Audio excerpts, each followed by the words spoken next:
అబుదాబిలో winter ఎలా అయితే అందంగా ఉంటుందో సమ్మర్ కూడా అందంగా ఉంటుంది. రోజు పార్క్ లో వాక్ చేసేవాళ్ళం. But for a change walking location అయితే ఈ రోజు మార్చాము. ఈ చెట్లు అయితే యుఏఈ లో ఎక్కువగా కనిపిస్తూ ఉంటాయి. చూడడానికి భలే కలర్ఫుల్ గా భలే అందంగా ఉంటాయి. ఇది సమ్మర్ సీజన్ కావడంతో సన్సెట్ అవడానికి ఆల్మోస్ట్ 7:30 అలా అయిపోద్ది. మనం వాకింగ్ చేసేటప్పుడు ఈ బ్యూటిఫుల్ వ్యూస్ అన్ని మనకు కనిపిస్తాయి. ఇంత సమ్మర్ లో కూడా ఎంత బాగా చెట్లేస్తారో ఇక్కడ. మనకి సమ్మర్ సీజన్ లో మామిడికాయలు ఎలా ఫేమస్ ఇక్కడ ఖర్జూర పళ్ళు ఫేమస్ అని అందరికీ తెలిసిందే కదా. పెద్ద చెట్లకి ఇలా గెలలకి వల అయితే పెట్టేస్తారు, అవి కింద పడి గలీజ్ కాకుండా. అదే చిన్న చెట్లకైతే ఇలా వదిలేస్తారనమాట.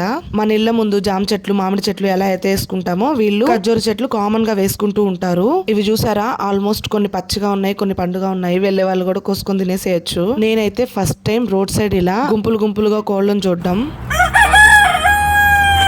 ఒక్కసారిగా మా ఊరైతే గుర్తొచ్చేసింది. ఈ బిల్డింగ్ నేమ్ వచ్చి పైనాపిల్ బిల్డింగ్. ఇది చూడడానికి అచ్చం పైనాపిల్ లాగే ఉంటది. మేము గట్టిగా 1 కిలోమీటర్ నడుచుంటామేమో. ఎన్ని రకాల ఖర్జూర పళ్ళు చూసామో కదా. చేంజ్ అనుకోకుండా వాకింగ్ ఇట్ సైడ్ వస్తే చాలా మంచి ఎక్స్పీరియన్స్ అన్నమాట. నాకు అబుదాబిలో సమ్మర్ సీజన్ వింటర్ సీజన్ 2 నచ్చుతాయి. ఇంతకు మీకు ఏ సీజన్ నచ్చుద్దో నాకు కామెంట్ చేసేసేయండి. బాయ్.